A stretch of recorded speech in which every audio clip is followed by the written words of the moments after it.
Human rights is, geez, that's a good question. Human rights. Well, that's a tough one. Wow. I don't even know how to give that a definition. I would probably have to do a little bit of homework or something. Any right that I think just as a normal, human, The rights that humans have. Oh, that's a very large debate. Menneskerettigheder kan betyde mange ting. Tú le puedes preguntar a 20 personas y te van a dar 20 diferentes opiniones. Non saprei, una domanda complicatissima. Yes, we just take them for granted that they're there, but we don't even consider what they are.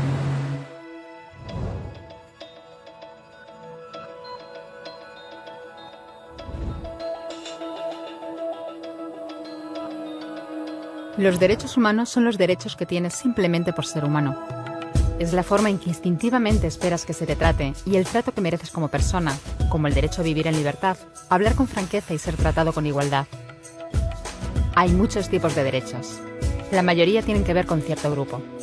Pero los derechos humanos son los únicos que le corresponden absolutamente a todo el mundo en todas partes. Eso significa niños, gente mayor, pobres, jugadores de básquet, basureros, cantantes de rap, maestros, africanos, indios, albanos, cristianos, musulmanes, cabalistas, ateos, tu madre, tu padre, el vecino y tú.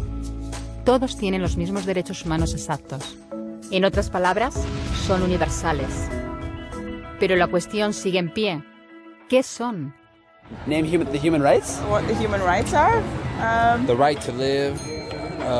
Equality between all peoples. Right to religion, the right to... Is there supposed to be a list somewhere I should be aware of?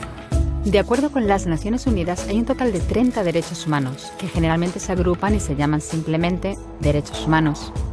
Se enumeran en la Declaración Universal de los Derechos Humanos, que es el documento sobre el tema más aceptado en el mundo. Pero llevó mucho tiempo para que llegaran. Al principio no había derechos humanos. Si estabas con la gente adecuada, estabas a salvo. Si no, no lo estabas. Pero entonces Ciro el Grande decidió cambiar todo eso. Tras conquistar Babilonia, hizo algo completamente revolucionario. Anunció que todos los esclavos podían irse en libertad.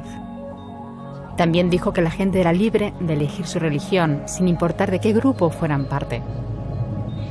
Documentaron sus palabras en una tablilla de arcilla, conocida como el cilindro de Ciro, y así sin más nacieron los derechos humanos.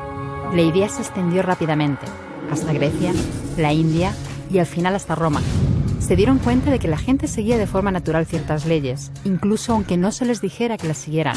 Llamaron a esto derecho natural, pero siguió siendo pisoteado por quienes se encontraban en el poder. No fue hasta 1000 años más tarde en Inglaterra donde finalmente hicieron que el rey estuviera de acuerdo en que nadie podía invalidar los derechos de la gente, ni siquiera un rey. Los derechos de la gente fueron finalmente reconocidos y estaban ahora a salvo de los que estaban en el poder. Hasta cierto punto. Todavía hizo falta que un grupo de rebeldes británicos declarara su independencia antes de que el rey entendiera que todos los hombres han sido creados iguales. Es decir, no es que a él le gustara la idea, sino que no pudo pararles, y así nació América. Los franceses siguieron inmediatamente con su propia revolución por sus propios derechos. Su lista era más larga e insistían en que esos derechos no eran solo inventados, eran naturales. El concepto romano de derecho natural se había convertido en derechos naturales. Por desgracia, no todo el mundo estaba tan entusiasmado. En Francia, un general llamado Napoleón decidió derrocar la nueva democracia francesa y se coronó a sí mismo emperador del mundo. Y casi tuvo éxito. Pero los países de Europa unieron fuerzas y lo derrotaron. Y los derechos humanos eran una vez más un tema candente. Se redactaron acuerdos internacionales garantizando ampliamente muchos derechos por toda Europa, pero solo a través de Europa. El resto del mundo de alguna forma todavía no cualificaba. En vez de eso fueron invadidos, conquistados y consumidos por los enormes imperios europeos. Pero entonces un joven abogado de la India decidió que ya había sido bastante. Se llamaba Mahatma Gandhi y frente a la violencia insistió en que toda la gente en la tierra tenía derechos. No solo en Europa. Al final, hasta los europeos empezaron a estar de acuerdo. Pero no iba a ser tan fácil. Habían estallado 2 guerras mundiales. Hitler exterminó a la mitad de la población judía de la Tierra en los horrorosos campos de muerte nazi. En total, 90 millones de personas habían muerto. Nunca los derechos humanos habían estado tan horriblemente cerca de la extinción. y nunca había estado el mundo tan desesperado por un cambio. De forma que los países de la Tierra hicieron causa común y formaron las Naciones Unidas. Su propósito básico era reafirmar la fe en los derechos humanos fundamentales, en la dignidad y el valor de la persona humana. ¿Pero qué eran los derechos humanos? ¿Eran las proclamaciones de Ciro? ¿El derecho natural de Roma? ¿Las declaraciones de Francia? Todo el mundo parecía tener una idea ligeramente distinta de lo que deberían ser los derechos humanos. Pero bajo la supervisión de Eleanor Roosevelt, finalmente se pusieron de acuerdo en una serie de derechos para absolutamente todo el mundo. La Declaración Universal de Derechos Humanos. El concepto francés de los derechos naturales se había convertido finalmente en los derechos humanos. Así que, en resumen, al principio solo unos cuantos afortunados tenían derecho alguno, hasta que uno de ellos decidió, oye, otra gente también debería tener derechos, lo que fue estupendo, salvo que no todo el mundo estuvo de acuerdo. Y solo que llevó unos cuantos miles de años de lucha, declaraciones y más lucha hasta que finalmente todo el mundo estuvo de acuerdo en que los derechos humanos deberían ser para todos.